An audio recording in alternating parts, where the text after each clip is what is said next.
Ya, sudah datang ya semua ya. Silakan duduk. Ayo, silakan. Assalamualaikum warahmatullahi wabarakatuh. Waalaikumsalam warahmatullahi wabarakatuh. Ya, terima kasih atas kehadirannya ya untuk mengikuti kegiatan bimbingan kali ini. Bimbingan konseling kali ini saya akan mengangkat tentang konseling kelompok ya. Sebelum kegiatan dimulai, sebaiknya kita berdoa dahulu supaya diberikan kelancaran. Untuk berdoa silahkan disiapkan Mbak Zahra. Untuk mengawali kegiatan pada hari ini, alangkah baiknya kita berdoa terlebih dahulu. Berdoa dimulai. Berdoa selesai. Amin. Hari ini gimana kabarnya? Alhamdulillah baik. Baik. Adakah yang sudah atau pernah mengikuti konseling kelompok?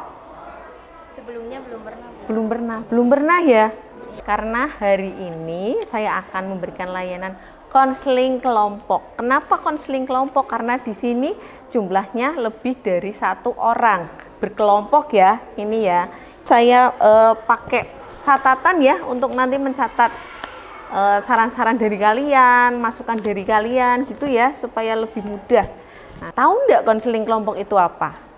Konseling kelompok itu adalah layanan yang diberikan konselor kepada klien yang jumlahnya lebih dari 1 untuk mengatasi atau mengentaskan masalah yang ada pada diri klien.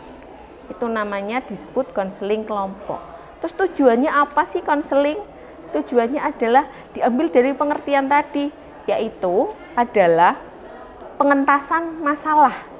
Ya, tujuan kita di sini untuk konseling, proses konseling adalah supaya masalah kalian terselesaikan atau terentaskan. Adapun asas dalam konseling kelompok, ada asas kerahasiaan, keterbukaan, dan kesukarelaan. Di sini kalian datang dengan sukarela ya? Ya, alhamdulillah. Lah, keterbukaan itu apa? Keterbukaan itu nanti saya harap kalian terbuka menyampaikan masalah kalian. Nggak usah ditutup-tutupi. Karena apa? Di sini ada asas kerahasiaan.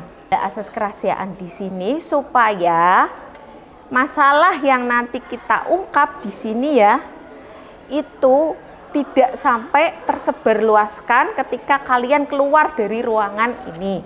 Gitu ya? Paham ya? Ya, ingat asas kerahasiaan. Kita ikrar dulu ya. Ikrar kerahasiaan. Nanti kalian bisa ikuti kata-kata Bu Cici. Gitu ya? Iya, bismillahirrahmanirrahim. Ikrar kerahasiaan. Ikrar kerahasiaan. Saya Berjanji tidak akan membocorkan informasi data yang saya dapat dari konseling kelompok. Nah, itu tadi ya ikrar kerahasiaan. Adapun tahapan dalam konseling, ada tahapan pembukaan seperti ini tadi ya. Ini kita itu masuk tahapan pembukaan. Nanti kedua ada tahapan inti. Nanti ada penutup. Gitu ya. Ya, sebelum dimulai, ini kan beda kelas ya. Kelas 10 tapi beda kelas kan. Nah, alangkah baiknya kalau kita perkenalan dulu. Ya. Ini kan kelas 10 berapa, kelas 10 berapa, kelas 10 berapa. Kalau saya sudah tahu, tapi teman yang lain mungkin barangkali, oh saya kok belum begitu tahu anak ini tapi nggak tahu kelasnya gitu. Itu ya, perkenalan dulu ya. Silahkan dari Mas Arsy dulu. Sebelumnya perkenalkan, nama saya Raihan Arsy dari kelas 10-1. Saya Desta Permanente Putra dari 10-2. Perkenalkan, nama saya Fadila dari Cerita dari kelas 10-4. Perkenalkan, nama saya Muhammad Rizky Fauzi dari kelas 10-5. Perkenalkan, nama saya Ika Ibrahata kelas 10-5. Perkenalkan, nama saya Zara Siva Safiana dari kelas 10-9. Iya, 10-9. Ya, supaya nanti kalian nggak lupa nih kalau ketemu di jalan ataupun di mana. Oh, Ya kalau sudah, kita lakukan ice breaking terlebih dahulu supaya kita tidak tegang melakukan proses konseling ini. Ice breakingnya sangat mudah. Ice breakingnya namanya adalah sambung kata.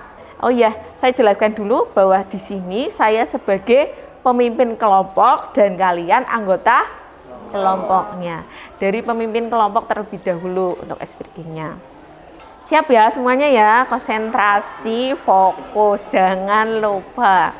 Saya hari ini, Mas Dika. Saya hari ini senang bermain bola. Silahkan. Hari ini senang bermain bola di lapangan. Saya hari ini senang bermain bola di lapangan bersama. Saya hari ini senang bermain bola di lapangan bersama teman saya. Saya senang hari ini Bermain bola di lapangan bersama teman saya Desta. Desta. Oke, berarti berhasil ya. Tepuk tangan buat kita semua. Ini sudah siap untuk menerima layanan konseling kelompok? Siap. Siap, sudah ya. Tema yang kali ini saya angkat itu tentang menunda-nunda tugas sekolah. Lah, siapa di sini coba yang sering menunda-nunda tugas sekolah? Saya Bu. Yang saya akan tanyakan mungkin ke Mas Dika dulu. Kira-kira kenapa Mas Dika ini atau apa penyebab Mas Dika ini sering menunda-nunda tugas sekolah? Karena nggak bisa membagi waktu dengan baik. Oh, nggak bisa membagi waktu dengan baik. Memang di rumah kegiatannya apa, Mas Dika? Kegiatannya jadi main. Oh iya, main game ya? Iya Bu. Oh iya. Nongkrong sama teman. Oke, itu ya. Gitu. Akhirnya lupa tugasnya. Dari penyebab ini ya, yang anggota kelompok ini sampaikan tadi satu-satu, kira-kira pernah nggak dapat dampak dari tidak mengerjakan tugas sekolah atau menunda-nunda tugas sekolah? Kalau Mas Risik pernah nggak? Apa dampaknya Mas Risik? Kena marah oleh sama guru. Oh, ditegur ya, ditegur sama guru. Kalau Mbak Zahra? Dimarahin sama orang tua. Oh, dimarahin sama orang tua. Berarti orang tuanya tahu nih Mbak Zahra nggak ngerjain tugas gitu ya? Tahu iya, wali kelas menghubungi orang tua sih. Oh, berarti saking seringnya menunda tugas. Oh, gitu ya. Kira-kira kita di sini itu mau apa sih? Supaya kita itu apa sih? Supaya kalian itu apa sih? Kira-kira apa? Lebih disiplin. Lebih disiplin, terus? Oh, menjadi lebih baik, terus kemudian? Memperbaiki kebiasaan yang buruk. Oh iya. Berarti kita simpulkan ya. Kita simpulkan bahwa kalian di sini itu supaya bisa menyelesaikan masalah kalian yang menunda-nunda tugas supaya nanti tidak terulang kembali. Gitu ya. Kemudian kita bahas masalahnya ya. Tadi kan baru penyebab dan dampak. Ini kita pingin bahas masalahnya yang lebih terinci lagi gitu ya. Mulai dari Mas Dika dulu. Mas Dika dulu. Bu Cici pingin Mas Dika itu bercerita. Di rumah kegiatannya seperti apa? Di rumah ya paling nge-game. Nge-game, main HP. Kira-kira sampai jam berapa? Sampai malam. Sampai malam. Begadang ya Bu. Begadang. Pernah sampai jam berapa paling lama? Lama subuh Bu. Subuh. Wah, berarti nggak tidur itu? Atau habis subuhnya tidur apa bagaimana? Setelah subuh tidur. Oh, setelah subuh baru tidur. Gitu ya. Terus ketika mendapat tugas sekolah, itu langsung dikerjakan atau tidak? Enggak Bu. Tidak. Lupa. Terus akhirnya sorenya dijak nongkrong, main game gitu. Berarti tambah lupa lagi. Gitu ya. Mas Dika ya. Tadi kan sudah diungkapkan ya masalah-masalahnya nih secara terperinci ya. Setelah tadi kalian mengungkapkan masalah kalian, Ya, sebenarnya ini masalah bisa terselesaikan nggak sih Bu? Bisa kalau ada keinginan di dalam diri kalian sendiri. Boleh main game, tapi harus bisa mengatur waktu dengan baik gitu ya. Nah, kira-kira ini kan udah mengeluarkan unek-uneknya tadi. Sekarang saya pengen sekali kalian kira-kira kalau kalian nih berhasil bisa mengumpulkan tugasnya tepat waktu. Kira-kira apa yang akan kalian berikan kepada diri kalian sendiri sebagai reward atau hadiah untuk diri kalian sendiri? Gitu ya. Kira-kira apa coba Mbak Fadia? Kalau saya sendiri sih maraton anime 24 jam.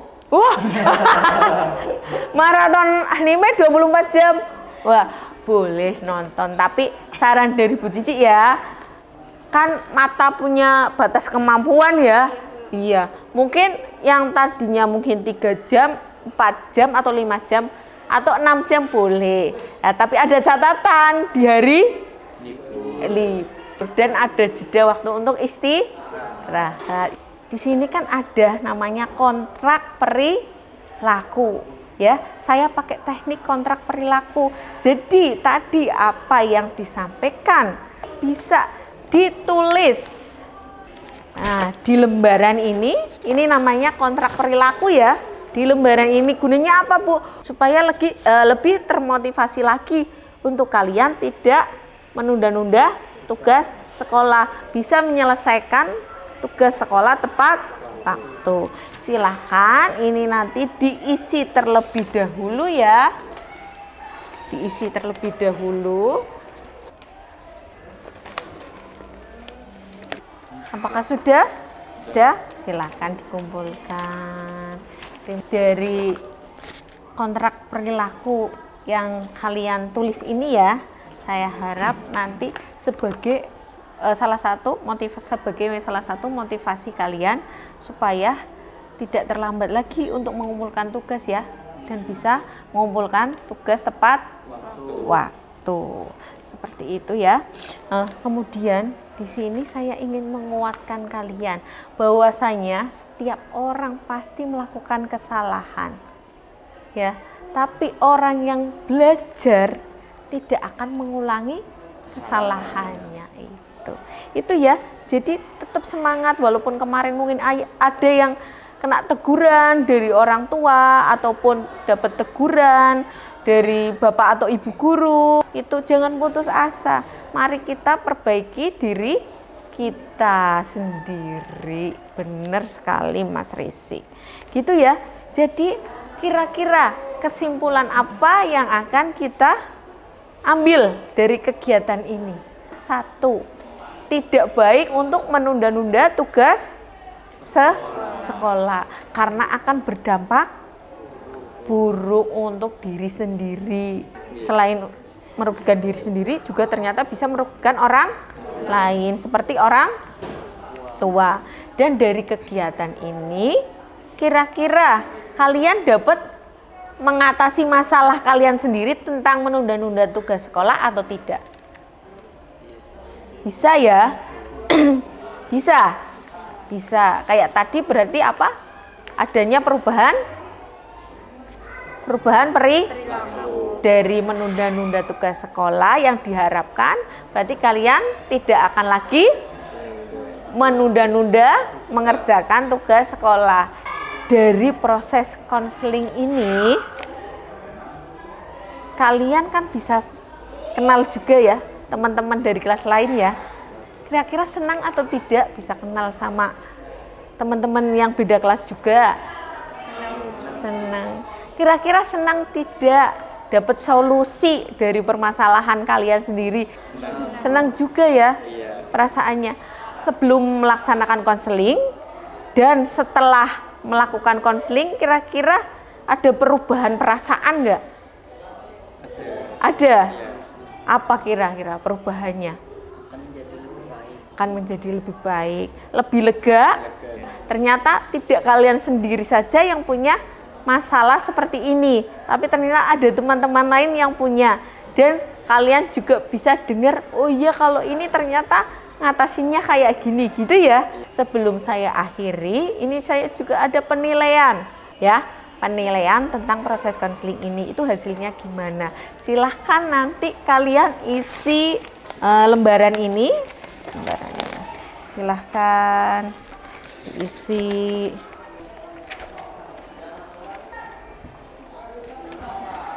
Sudah 5 menit ya ini ya anak-anak ya. Iya, terima kasih. Sudah selesai semua ya? Mengerjakannya. Iya, terima kasih. Mudah-mudahan konseling kali ini dapat bermanfaat untuk kita semuanya. Amin. Kita ucapkan bareng-bareng rasa syukur kita ya dengan ucapan hamdalah alhamdulillahirabbil alamin. Terima kasih sudah mau gabung dengan konseling kelompok ini ya, ikut serta dalam konseling kelompok ini. Apabila ada kata-kata Bu Cici sebagai pemimpin kelompok yang kurang berkenan di hati anggota kelompok di sini, saya minta maaf yang sebesar-besarnya. Wassalamualaikum warahmatullahi wabarakatuh. Waalaikumsalam.